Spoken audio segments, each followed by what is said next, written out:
protests and grief after another bout of violence in Mexico's restive Michoacan state, also known as Tierra Caliente or Hotland. These local militia were once farmers. They were armed by the government in May last year to help in the fight against the notorious Knights Templar drug cartel. But when in December the authorities wanted to disarm the so-called rural police in the southwest, everything went sour. The militia refused to give up their weapons and turned on the security forces. This man, who doesn't want to be identified, has fought unofficially alongside a local militia. He says it's all about self-protection. People are starting to see that the government itself is attacking civilians, innocent people.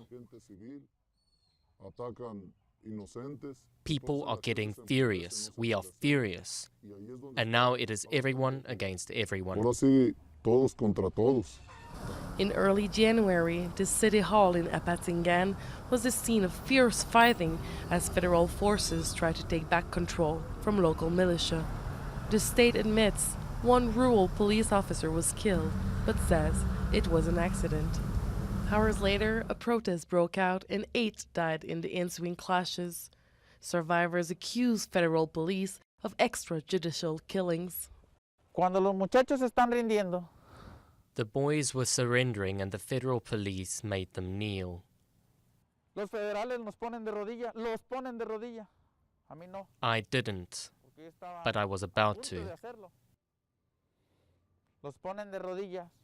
They made them kneel and they said, "You're screwed, bastards."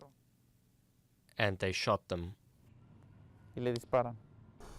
The allegations are strongly denied by state authorities, who say 7 of the 9 victims were killed by stray bullets coming from their own side. The original aim to weaken the Knights Templar cartel did succeed, but the region is still grappling with rampant violence. Permitir que personas que tienen antecedentes penales To protect the region, they allowed people with criminal pasts to be part of the rural force, to be armed, to gain power. That's the problem. The Michoacan clashes are just the latest in a series of scandals rocking President Enrique Peña Nieto's administration, including the abduction and suspected mass slaughter of 43 students last year in neighboring Guerrero State.